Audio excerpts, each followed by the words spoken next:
hace poco más de 200 años, exactamente 201 años, llegaría a nuestro territorio el señor Pablo Murillo con una función muy clara. Y era, entre comillas, pacificar, poner en orden la casa, pero eso se traduciría en una velada violenta en la cual pues, perdieron la vida muchísimos de los líderes de nuestra independencia. 201 años atrás. La historia con Gloria Pinilla.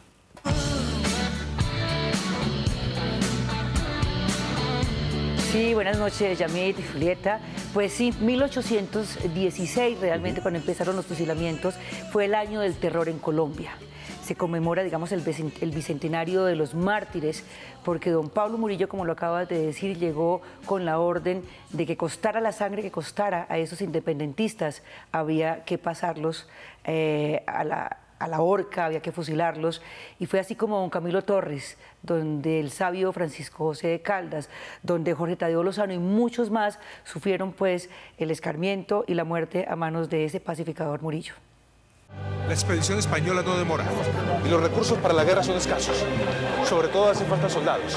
Pero contra todo obstáculo, el comandante Nariño marcha con sus leales a liberar el camino de Quito. Más de 10.000 hombres al mando del general español Pablo Murillo, irónicamente llamado el pacificador, desembarcaron hace 200 años en tierras de la Nueva Granada para eliminar, costara la sangre que costara, las ideas libertarias de un tal Simón Bolívar. Hace 200 años, en pocos meses de 1816, fue sacrificada casi la primera generación republicana colombiana en el régimen de terror de Pablo Murillo.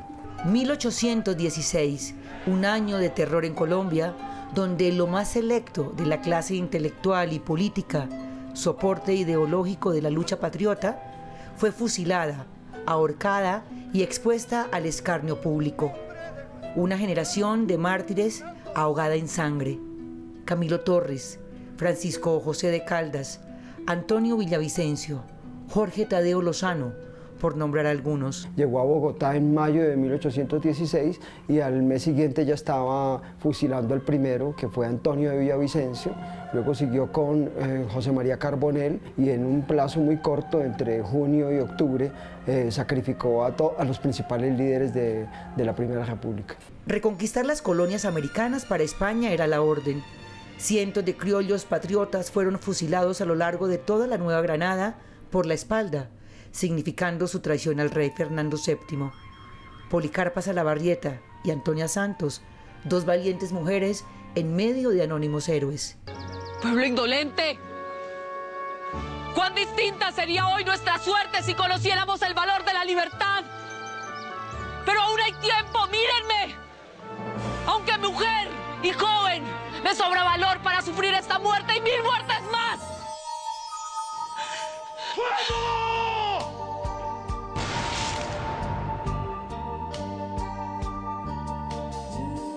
Eran los tiempos de la guerra. Morillo pues, tenía unas órdenes que venían del rey Fernando VII y las ejecutó como se lo habían dicho. Escogió a las personas que eran los líderes fundamentales de la República. No tuvo miramiento con ellos, por ejemplo el caso de Francisco José de Caldas, que era más que un rebelde, era un científico. Y ahí viene la famosa frase de que España no necesita sabios.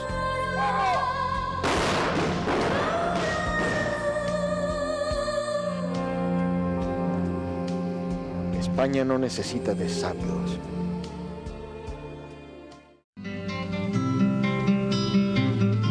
La Biblioteca Nacional, que para la época tenía 40 años de existencia, propone en su montaje un recorrido por los sucesos de aquella época del régimen del terror, mostrándonos al respecto 4 historias paralelas a partir de los personajes principales. Son 4 historias alternativas o alterhistorias que están basadas en una pregunta muy simple: ¿qué pasaría si? ¿Qué pasaría si Murillo decide rebelarse al rey? ¿Qué pasaría si Policarpa Salabarrieta decide en último momento pedir perdón? La historia es bien sabido que la escriben los ganadores, en este caso los patriotas. Poco sabemos de esas otras voces que quedaron en el bando de los perdedores. Y esto es lo que nos narra Rafael Sevilla en las memorias. Nos da otra cara de Murillo, que no es necesariamente una cara de Morillo es el mejor ser humano, pero sí nos da la idea de un Morillo muy sensato. Hay fuego en el 16 es una exposición que propone un juego en el viaje por la historia, para mostrarnos que en medio de los intríngulis de la patria boba y la reconquista, existieron muchas otras voces y personajes. La apuesta principal es que la historia no es blanca y negra, no es realistas contra patriotas. La figura de Agualongo nos muestra que hay criollos, o sea, nacidos en el territorio, que lucharon con los realistas. Hubo españoles que apoyaron la causa independentista, que la historia no está contada, se sigue escribiendo y que va a seguir siendo almacenada y conservada por instituciones como la Biblioteca Nacional para que pueda ser leída por los colombianos. La Reconquista, un momento histórico muy trágico de nuestro país, pero donde la corona española ya se sentía en riesgo, ya veía venir lo que después fue nuestra proclamada independencia. Exactamente, fue la crónica, y se empezó a escribir la crónica de esa generación trágica, que dicen algunos que fueron 96 los muertos, otros dicen que pasaron pues del centenar. Eso hace, digamos, muestra la falta de rigor en la consecución de esos datos históricos de aquella época tan tenebrosa en el país. Parte del recuerdo. Gracias, Gloria. Con mucho gusto. Pero quiero que me acompañe porque la siguiente nota le puede interesar. Hace algunos días hablábamos del consumo de carne, aquellos que son amantes de la carne, cómo prepararla, cómo curarla, cómo acompañarla, en fin. Pues a raíz de ese estudio empezamos a investigar sobre proyecciones que podría tener la carne ya con la ciencia y la tecnología interviniendo ese tipo de actividades. ¿Pueden imaginar ustedes una carne sintética? ¿O pueden imaginar ustedes dentro de algunos años o meses o días llevar a su mesa a la hora del almuerzo o de la comida un buen pedazo de carne que luzca muy bien, pero que usted sepa que es sintética? Ya a mí no me lo imagino. Luisa Willes sí se lo imagina.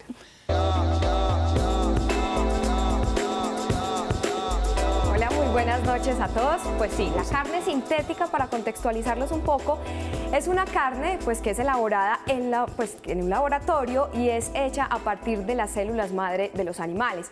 Este tema obviamente le ha llamado mucho la atención a los animalistas porque pues la idea es que no existan más los mataderos. Por otro lado, también están aquellas personas que llevan como una dieta saludable. Esta carne no tiene grasa, aunque también hay otros que dicen pues que si no tiene esa grasa animal no tiene el mismo sabor. Lo cierto es que la carne artificial ya es una realidad y además ha sido un tema de debate en importantes congresos sobre alimentación. Aquí está la nota.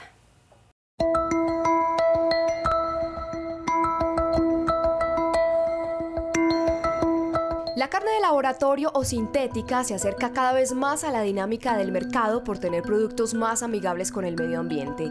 Como bien se sabe, la ganadería es una de las prácticas que más impacto ecológico tiene en el mundo, por la deforestación y las emisiones de dióxido de carbono. Por eso se busca crear una carne que frene el sacrificio de animales y tenga todos los valores nutricionales de la carne convencional. Mark Bos, de los Países Bajos, es el genio investigador de la Universidad de Maastricht, que ha llevado esta idea a los laboratorios y ya ha logrado hacer una hamburguesa con carne sintética. Esta se probó en el año 2013 en Londres. El proceso consiste en tomar células madre de los animales y crearlas in vitro para que crezcan en volumen y se formen filamentos de carne. Al no tener grasa y sangre, el producto carece de sabor y color, pero en el mismo laboratorio, con jugo de remolacha, pan rallado, huevo en polvo y azafrán, se ha logrado estas características. Después de probar con la hamburguesa llamada Frankenburger, no muchos quedaron satisfechos con el sabor. Por ahora se intenta con albóndigas. Sin embargo, muchas dudas han surgido frente a esta investigación. Una es comprobar que la carne de laboratorio tenga los mismos nutrientes que la de animal y sea saludable.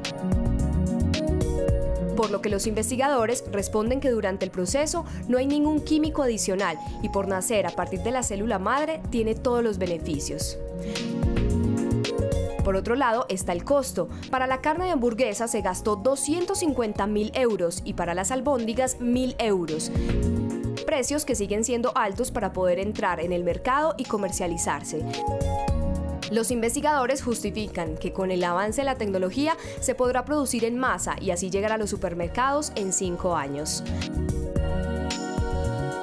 Hasta el momento, la carne de laboratorio, in vitro o sintética sigue siendo un ensayo, aunque ya muchos lo ven como una solución al hambre en el mundo.